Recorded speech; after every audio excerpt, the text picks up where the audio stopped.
आज हम लोग अक्षांश और देशांतर रेखाओं के बारे में अध्ययन करेंगे। अक्षांश और देशांतर रेखाओं से संबंधित प्रश्न अक्सर पूछे जाते हैं। जो भी परीक्षाएं होती रहती हैं उन परीक्षाओं में अक्षांश और देशांतर से संबंधित प्रश्न पूछे जाते हैं और हम इसके बारे में बात करते हैं। अक्षांश रेखाएं क्या हैं? हम जानते हैं कि पृथ्वी पर दो ध्रुव होते हैं, एक उत्तरी ध्रुव और एक दक्षिणी ध्रुव। इन दोनों ध्रुवों के मध्य से एक रेखा गुजरती है जिसको भूमध्य रेखा कहा जाता है। भूमध्य रेखा को इक्वेटर भी कहते हैं। ये पृथ्वी को जो भूमध्य रेखा है, भूमध्य रेखा पृथ्वी को दो बराबर भागों में विभक्त करती है। जो उत्तर वाला भाग होता है उसको उत्तरी गोलार्ध और जो दक्षिण वाला भाग होता है इसको दक्षिणी गोलार्ध कहा जाता है। अब आती है बात की अक्षांश रेखाएं क्या होती हैं। तो अक्षांश रेखाएं ये जो भूमध्य रेखा है, भूमध्य रेखा के समानांतर खींची हुई जो रेखाएं होती हैं, ये रेखाएं देखिए खींची हुई हैं, ये भूमध्य रेखा के समानांतर खींची हुई हैं और इन्हें जो है अक्षांश रेखाएं कहा जाता है। ये भूमध्य रेखा 0 अंश अक्षांश होता है, 0 अंश अक्षांश, 0 डिग्री लैटिट्यूड। इसके समानांतर जो भी रेखाएं खींची जाती हैं ये 0 डिग्री से और इधर नॉर्थ पर 90, मतलब 0 डिग्री से 90 डिग्री तक जो रेखाएं अक्षांश रेखाएं खींची जाती हैं इनका नामकरण किया जाता है। और कैसे खींची जाती है, इसके बीच में ये कोणों का विभाजन किस तरह से होता है, इनके बीच में कोणों का विभाजन किस तरह से होता है, किस तरह से कोण होते हैं। अब ये पृथ्वी का कोई केंद्र होता है, अब जो केंद्र होता है सेंटर से ऐसे अगर इसके केंद्र से हम कोणीय दूरी लें, कोणीय दूरी पे अगर 30 अंश पे इधर और 30 अंश पे इधर दोनों तरफ बिंदु बना लें और इन दोनों बिंदुओं को अगर हम मिला दें तो ये 30 अंश की अक्षांश रेखा कही जाएगी। ये पहली चीज अक्षांश रेखाओं के बारे में ये चीज महत्वपूर्ण है कि ये एक दूसरे के समानांतर होती हैं और इनके जो मध्य की दूरी होती है भूमध्य रेखा के आसपास, ये इक्वेटर के आसपास, भूमध्य रेखा के आसपास 111 किलोमीटर होता है और ज्यों-ज्यों ये उत्तर की तरफ बढ़ती जाती हैं इनके मध्य की जो दूरी होती है उसमें थोड़ा सा अंतर आ जाता है। अब आती है इन रेखाओं के बारे में स्पष्ट हो गया कि ये रेखाएं इक्वेटर के पैरेलल खींची हुई होती हैं और 111 किलोमीटर की इनके बीच में दूरी होती है और ये उत्तर की तरफ खींची जाती हैं और दक्षिण की तरफ खींची जाती हैं। भूमध्य रेखा से अगर उत्तर की तरफ है तो उनको पढ़ने के लिए अगर ये 40 अंश की है तो 40 अंश उत्तरी अक्षांश कहा जाएगा और ये 40 अंश अगर दक्षिण में है तो 40 अंश दक्षिणी अक्षांश के नाम से इसको पुकारेंगे। ठीक, ये हो गया। अब इसके बाद आते हैं देशांतर रेखाएं। दूसरी महत्वपूर्ण रेखाएं जो मिलती हैं वो देशांतर रेखाएं हैं। देशांतर रेखाएं इस तरह से मिलती हैं, आपको अभी बता रहे हैं। ये पृथ्वी है, पृथ्वी में जैसे कि हमने बताया नॉर्थ पोल और साउथ पोल होता है। नॉर्थ पोल और साउथ पोल को मिलाते हुए एक रेखा खींची जाती है जो केंद्र से होकर गुजरती है। अगर हम उत्तर से दक्षिण को मिलाएं, उत्तरी ध्रुव से दक्षिणी ध्रुव को मिलाएं तो ये जो रेखा होगी वो देशांतर रेखा होगी और देशांतर रेखा पूरी जो होती है वो पृथ्वी को दो बराबर भागों में विभक्त करती है।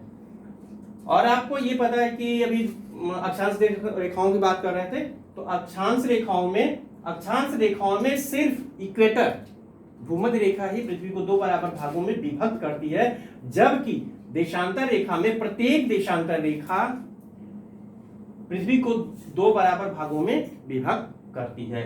अब कैसे खींचा जाता है, किसी केंद्र पे कोई भी जो केंद्र होता है इस केंद्र से जितने भी कोण बनाए जाए सारे के कोण 360 अंश का योग बनाते हैं।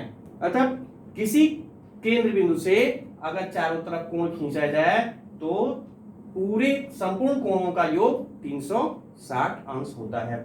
अब ये बात आती है कि यहां से भी 360 एक एक अंश के अंतर पे 360 देशांतर रेखाएं खींची जाती हैं और यहां से भी देशांतर रेखाएं खींची जाती हैं। अब जहां तक देशांतर रेखाओं की बात है, ये देशांतर रेखाएं हो गई। अब देशांतर रेखा पहले कहां से माना जाए? मानक देशांतर रेखा किसके साथ खींची जाती है? तो जो देशांतर रेखाएं हैं वो 0 अंश देशांतर है। सूर्य ये 0 अंश देशांतर रेखा खींची गई है। ये ग्रीनविच नामक शहर से होकर के गुजरती है। लंदन का एक ग्रीनविच नामक शहर है जहां पे ब्रिटिश की रॉयल जियोग्राफिकल सोसाइटी थी। रॉयल जियोग्राफिकल सोसाइटी से होकर के गुजरने वाली जो रेखा थी वो पहली देशांतर रेखा मानी गई कि यही देशांतर रेखा है। और इसी देशांतर रेखा के साथ साथ जो रेखाएं खींची जाएंगी वही देशांतर रेखाएं मान्य होंगी। तो ये देशांतर रेखा। अब ये भूमध्य रेखा पे ये एक दूसरे को जब काटती हैं तो इनके भूमध्य रेखा को देशांतर रेखाएं जो काटती हैं इनके मध्य की जो दूरी होती है वो 111.32 किलोमीटर होती है। ज्यों-ज्यों हम उत्तर की तरफ या दक्षिण की तरफ बढ़ते जाते हैं इनके मध्य की दूरी घटती चली जाती है। तो ये तो देशांतर रेखाएं हुई। अब ग्रीनविच मीन टाइम के लिए हम आते हैं। हम ग्रीनविच मीन टाइम क्या है? मध्याह्न रेखा। अब कहीं कहीं मध्याह्न तो होगा ही, तो मध्याह्न रेखा लंदन के ग्रीनविच शहर में स्थित जो प्रयोगशाला है वहां से गुजरने वाली जो रेखा है उसको मध्याह्न रेखा माना गया। और उस रेखा के पूर्व, ईस्ट और वेस्ट जो रेखाएं खींची गई, मतलब ये अगर मध्याह्न रेखा है, ये ग्रीनविच मीन टाइम ये वाली अगर है तो इसके इधर वाले ये वेस्ट कहे जाएंगे और इधर के ईस्ट। मतलब यहां भी पृथ्वी को 2 गोलार्धों में विभक्त किया जाता है देशांतर के आधार पे। इसको पूर्वी गोलार्ध और पश्चिमी गोलार्ध। और यहाँ पर जब हम अक्षांश रेखाओं की बात करते हैं तो अक्षांश रेखाओं में उत्तरी गोलार्ध और दक्षिणी गोलार्ध। ये जितनी भी रेखाएं खींची गई इनके माध्यम से अब हमें और चीजें पढ़ने को मिलती हैं। अब भूमध्य रेखा पे जहां भी कहीं हम 1 डिग्री देशांतर को पार करते हैं तो उसको पार करने पर पृथ्वी पर 4 मिनट का अंतर आ जाता है, क्योंकि कुल 360 डिग्री को पार करने में हमको लगता है 24 घंटे और से 15 डिग्री देशांतर का अंतर अगर आ जाता है तो कुल अंतर जो समय में आता है वो 1 घंटे का आता है। जो भारतीय मानक समय है, भारतीय मानक समय को 82.5 अंश 82.5 डिग्री माना जाता है कि ये देशांतर रेखा है। यह देशांतर रेखा इंडियन स्टैंडर्ड टाइम मानी जाती है। यहीं से इसको पूरे देश का समय निर्धारित किया जाता है। यद्यपि भारत के पूर्वी भाग और पश्चिमी भाग में लगभग 30 अंश देशांतर का अंतर आ जाता है। 30 अंश देशांतर का अंतर अगर आ जाएगा तो 15 अंश पे 1 घंटे। अतः अरुणाचल प्रदेश में और गुजरात के पश्चिमी क्षेत्र में दोनों जगह के समय में जो अंतर आता है वो लगभग 2 घंटे का हो जाता है।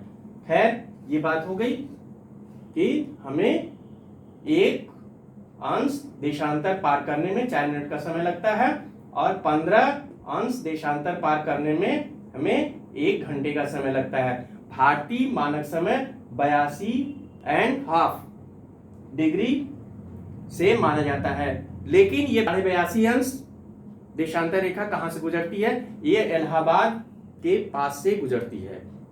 पहले ये माना जाता था कि नैनी के पास से गुजरती है। अब जो बिल्कुल एक्यूरेट आया है वो नैनी न होकर के ये इलाहाबाद के पास मिर्जापुर के क्षेत्र से होकर के गुजरती है। अब अंतर्राष्ट्रीय तिथि रेखा की बात करते हैं। जो अभी बात कर रहे हैं ये देशांतर रेखाएं हैं।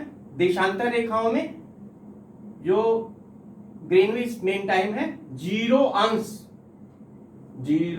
अंश देशांतर, 0 अंश का जो देशांतर होता है इसके पूर्व में स्थित जो पूर्व में स्थित जो देशांतर होते हैं, जो स्थान है, उनको डिनोट करने के लिए, उनको संकेतित करने के लिए हम लिखते हैं उनके देशांतर के साथ ईस्ट, और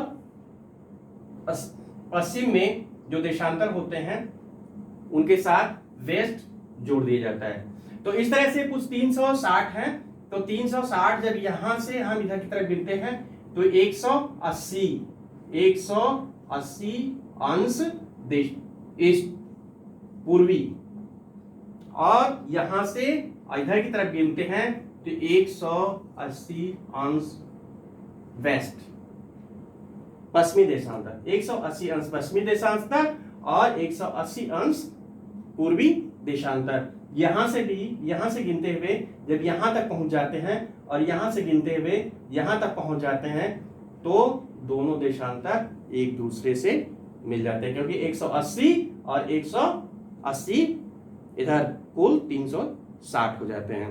जहां 180 अंश पूर्वी देशांतर और पश्चिमी देशांतर दोनों मिलते हैं उस स्थान पर अंतरराष्ट्रीय तिथि रेखा होती है।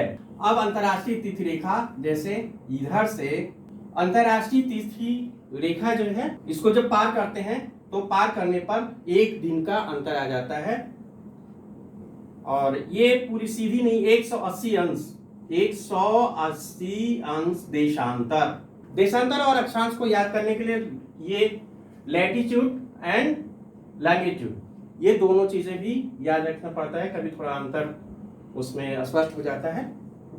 खैर, हम बात करते हैं, ये अलास्का यूएसए का भाग है, अमेरिका का भाग है अलास्का, और रूस का भाग है साइबेरिया। 180 अंश देशांतर जब गुजरती है तो ये 75 डिग्री के आसपास रूस के भाग को और अमेरिका के भाग को, दोनों भागों को अलग करने के लिए अंतरराष्ट्रीय तिथि रेखा को थोड़ा सा मोड़ दिया गया है। इसके साथ ही बेरिंग सागर में स्थित जो एलेशियन द्वीप हैं ये अलग हो जाते हैं।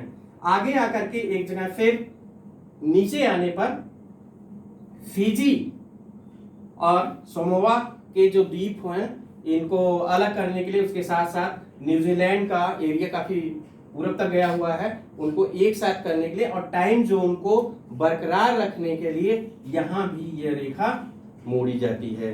तो ये अंतरराष्ट्रीय तिथि रेखा हो गई। अंतरराष्ट्रीय तिथि रेखा क्या है? 180 अंश देशांतर है। 180 अंश देशांतर ये पूरब और पश्चिम नहीं होती, क्योंकि दोनों रेखाएं पूर्वी 180 अंश और पश्चिमी 180 अंश दोनों एक जगह पे मिल जाती हैं। स्पष्ट हो गया कि यहां से दिन का अंतर हो जाएगा, यहां से यहां पार करेंगे तो एक दिन का अंतर आ जाएगा।